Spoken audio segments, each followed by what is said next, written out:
Welcome to another edition of TABC Talks.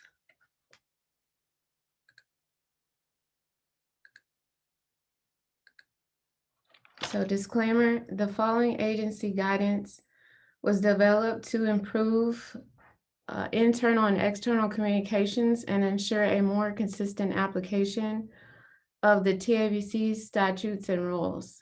This guidance reflects appropriate processes, requirements, and interpretations based on the general situations presented herein. This guidance may not apply to every situation. If you have questions about how this guidance applies to your specific circumstance, please contact the TABC directly. Participation and technical support. You may interact with the presenter by using the chat or raise your hand features located in the toolbar at the bottom of the presentation window. All questions will be answered at the end of the presentation.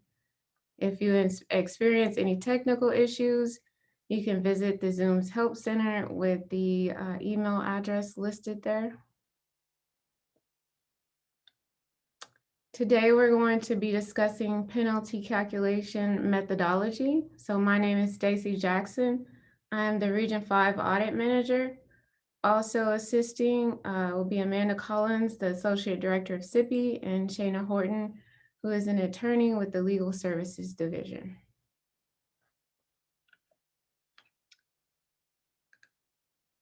So this penalty calculation methodology only impacts regulatory violations. This presentation does not include public safety violations. Public safety violations examples would be, anything dealing with narcotics, the sale of narcotics on a licensed premise, or sales to minor. So again, this only affects regulatory violations.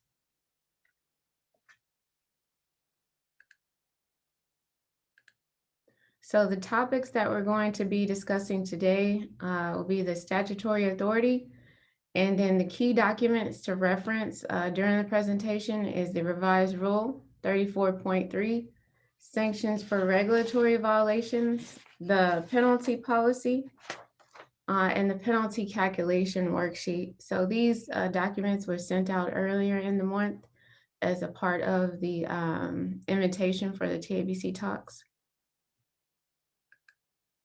The learning objectives.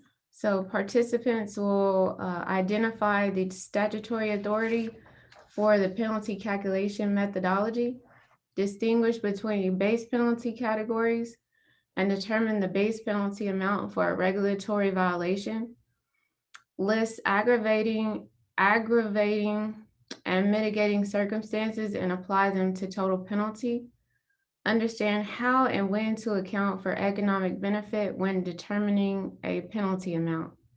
Learn the procedure for determining a total penalty resulting from multiple violations. So statutory authority. The key elements to take away with the statutory authority. The Texas Alcoholic Beverage Code provides the authority to the Commission to enforce laws by imposing civil penalties and suspensions. Statutory requirements, the Commission may by rule shall adopt a schedule of sanctions. Civil penalties cannot be less than $150 or more than $25,000 for each day. A penalty calculated or imposed does not affect the ability of the executive director to agree to a settlement on different terms. The Commission may offer a civil penalty, which is a fine, in lieu of a license or permit suspension. So why do we need the penalty calculation? The Texas Sunset Advisory Commission recommended that TABC completes its existing schedule of sanctions to account for all regulatory violations. With the exception of cash credit law, no marketing related violations are included in the current penalty chart. 2019 Sunset Bill, House Bill 1545, amended the Alcoholic Beverage Code 11.641A, requires the Commission to consider profits realized due to violating the law. So that's what we define as economic benefits. Penalty calculation for regulatory violations. So the purpose, agency guidance describing in detail the agency's method for calculation of recommended penalties for regulatory violations pursuant to the Commission Rule 34.3. This will be effective March 1st. This is for violations that occur after March 1, 2021. So we are required by rule, make the penalty policy publicly available and published on the Commission's website. The Commission shall review the penalty policy at least once every 7 years. So what are the steps in determining the recommended penalty? So there's 5 steps. Step 1, determine the applicable base penalty amount. Multiply by number of violation events. Step 3, adjust for case-specific mitigating and aggravating circumstances. Step 4, if warranted, calculate the economic benefit and add to the penalty. And then the remaining step, we will divide the total penalty by base penalty to find the number of suspension days in lieu of penalty. So we'll go into detail in the next few slides about each one of these steps. So step 1, determine the base penalty. Again, we're referencing the penalty chart calculation worksheet. So step 1, determine the base penalty. Violations are assigned to a fine category based upon the following. So the categories will be $250, $500, or $1,000. Based upon the severity of the violation, amount of the penalty necessary to deter that violation from reoccurring. The base penalty for violations within each category represent a single instance of a violation. No additional factors are considered in step 1.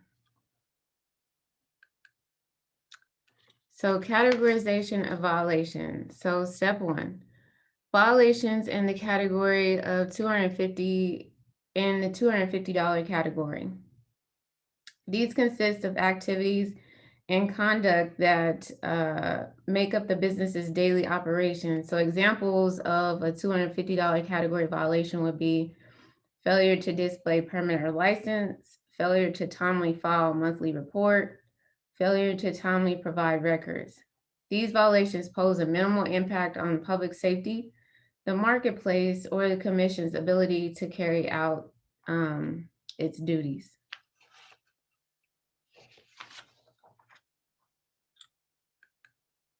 So step 1 continued, violations in the $500 category.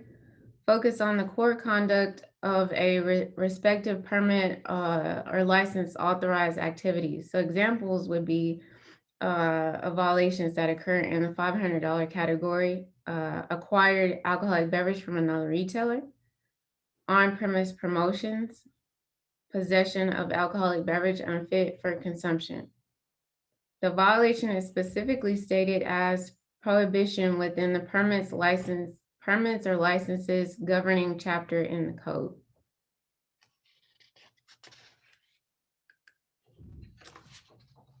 Still continue on with the categories. So we're to the $1,000 category.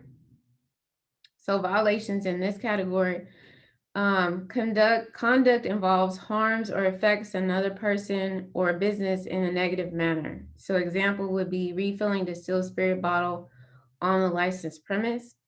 They pose a threat to a fair and orderly marketplace. So example would be prohibited relationship with different levels of the industry, and impair the Commission's ability to effectively carry out its regulatory duties. So example would be sell to respondent on the delinquent list. So moving on to step 2 on our penalty calculation worksheet. Number of events attributable to the violation. So the number of discrete instances of a particular violation. So example, a distributor provides a non-permissible benefit to 5 different retail locations. The number of months or the time frame the violations persisted without the commission imposing a penalty. An example would be a wholesaler or local distributor failed to report notice of default on a retailer for 6 months.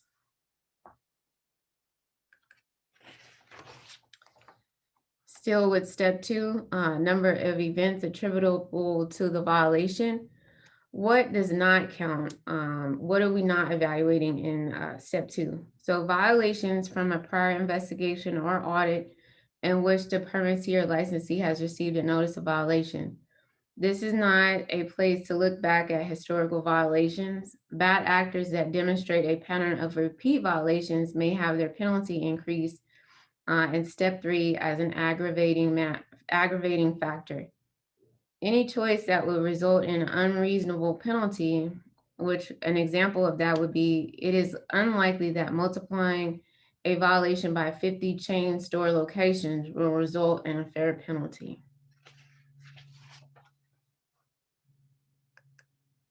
So step 3, adjust for aggravating and mitigating circumstances. Circumstances that are based upon the conduct of a permittee or licensee in relation to the violation. So was the violation an oversight? Was the violation gross negligence? Was it intentional or was it fraudulent? So cooperation, the supervisor should also consider the level of response and cooperation with the audit or investigation. This is cooperation and responsiveness by the permittee or licensee. Responsiveness, identify if the immediate steps were taken by the permittee or licensee to correct the violation and or to prevent it from occurring in the future.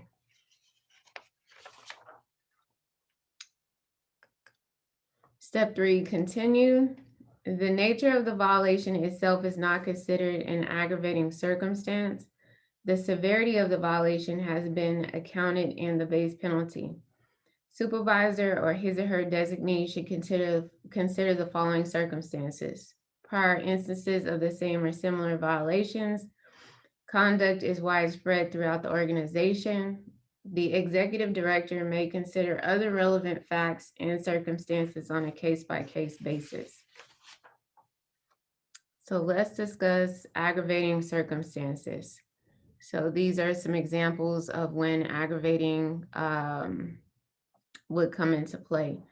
If the permit holder refuses to timely provide records requested by the agency during an investigation, permittee or licensee committed additional violations during the investigation period, permittee or licensee contributes to or encourages the non-compliant behavior, participated with additional license and permit holders as part of a larger scheme, disregarded an agency-imposed cease and desist order during an investigation. Mitigating circumstances. First-time offender or of a non-egregious violation, agreed to education of personnel, entered into a compliance agreement, clean violation history, permittee or licensee self-reported the violation and took corrective measures, permittee and a licensee voluntarily cease the violative conduct.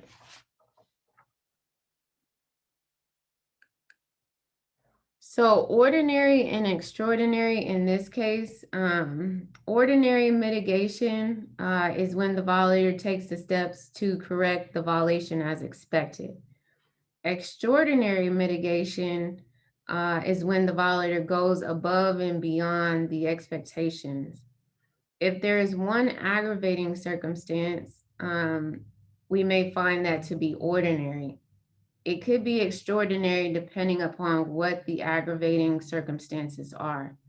Examples of falsification are flagrant. The permittee or licensee disregards a cease and desist, lying on a sworn statement, and or anything that deliberately involves lying or disregarding an agency order. So in step 3, mitigating can lessen the fine amounts, and aggravation can increase it, and also falsification and flagrant as well.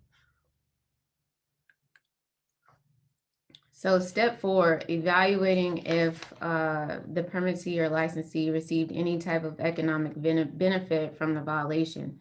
So when does this apply? Only to repeat violators had to be the same or similar violation. Only when economic benefit exceeds the determined penalty amount in step 3. So the step 3 subtotal. Consider financial gains from the violation. Costs avoided by the permittee or licensee. Costs delayed by the permittee or licensee. Additional profits gained from the violation. So determining the economic benefit. Did the permittee or licensee earn any interest by avoiding or delaying suspension or penalty? Gain on an economic advantage over its competitors? Avoid or delay any operating costs as a result of the violation? Realize increased profits or revenue due to the violation? Avoid the purchase of a required bond.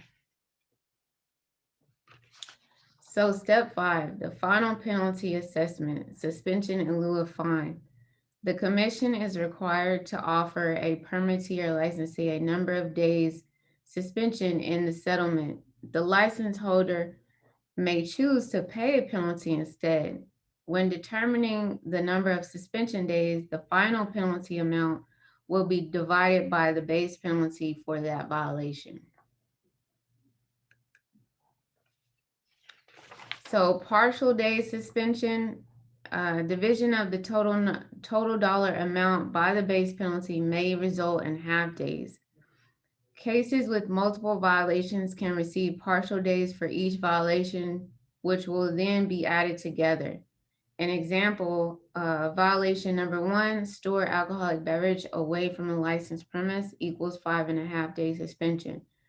Violation number 2, alcoholic beverage without local distributor stamp equals 3.5 days suspension. So adding those two together, the total suspension would be 9 days.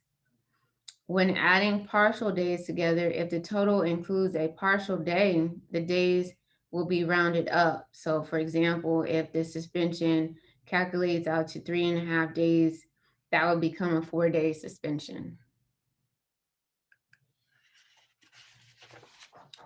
Multiple violations, again, this is regulatory only. Each violation code is considered separately. And for example, auditor visits the location for one regulatory violation complaint. During the investigation, a separate regulatory violation was observed. What does the auditor do?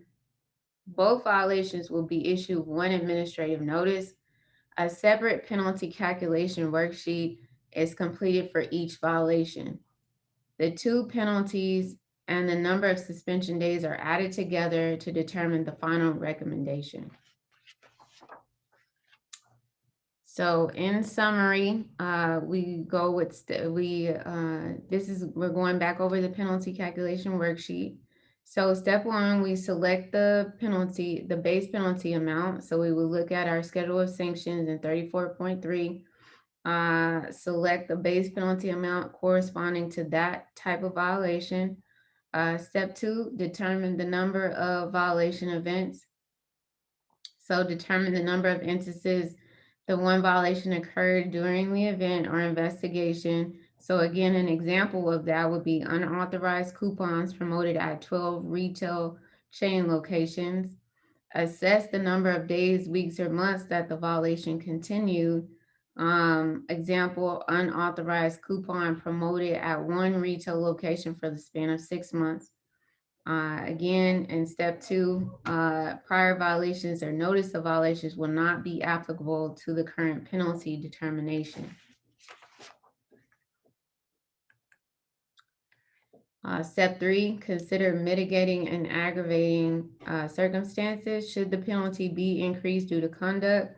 Should the penalty be decreased because of good conduct or circumstances? Step 4, economic benefit. Consider past history violations. Determine if the profits gained from the permittee or licensee participation in the violation exceeds the penalty subtotal in step 3. If so, then only the penalty in step 3 is applicable. If less, then the economic benefit amount is added to the penalty in step 3 to determine the total penalty. Once step 4 is completed, the process is repeated for each additional violation. So also note the computation of the resulting penalty will be explained to the permit and license holder during the case settlement. In the event that additional information is presented that will mitigate the penalty is subject to adjustment and may be recalculated. So we will go through some examples here. So example number 1, T-Bar M Tennis Resort and Winery failed to file its winery and wine ballers report for April. What penalty do you recommend? So failure to timely file your monthly report is in the $250 category. So we will fill in the relevant information on our penalty calculation worksheet along with the corresponding alcoholic beverage code.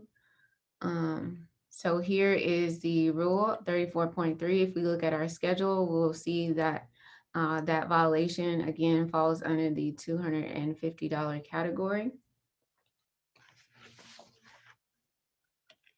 So step 2, determine the number of violation events. So it would only be 1 because we're talking about 1 monthly report. So the subtotal base penalty times the number of violations will be $250. So mitigating and aggravating circumstances, there were none at this time. So failure to timely file cannot be mitigated due to point in time and the nature of the violation.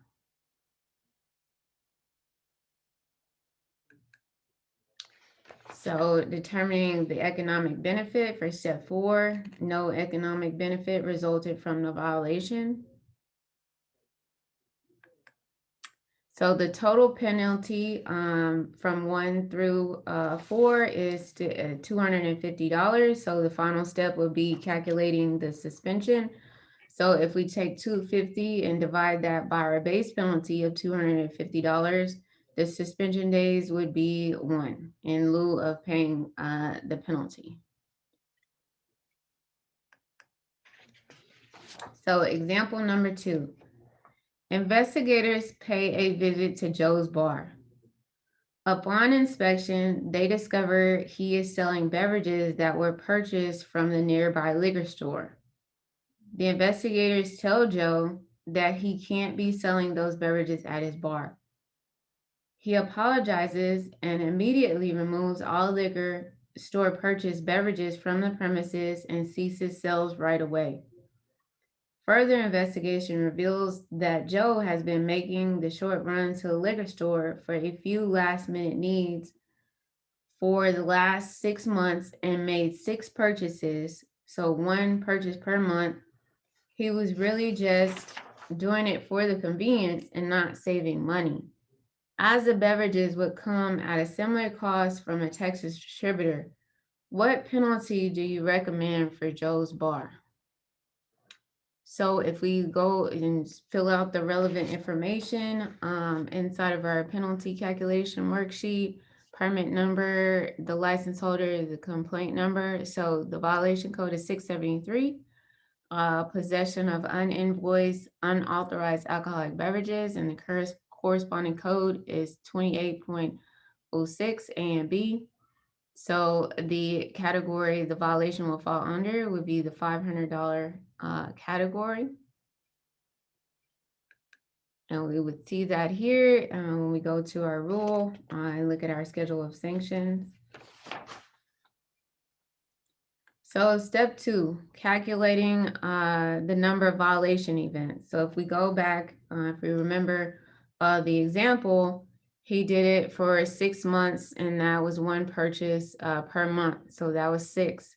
So in step 2, we would take our penalty amount, which is 500, multiply that times 6. The subtotal for step 2 would be $3,000. So mitigating and aggravating circumstances. So during the investigation, Joe's bar ceased all the sales of illicit product immediately upon notice. So because of that, we can do ordinary mitigation, which is 0.5. So we would take 0.5 times the subtotal in step 2 of $3,000, and the new subtotal would be $1,500. So economic benefit, there was minimal to no economic benefit resulting from the violation, because if you remember, the alcohol that he purchased at the local liquor store would be the same as if he would have went to the local distributor.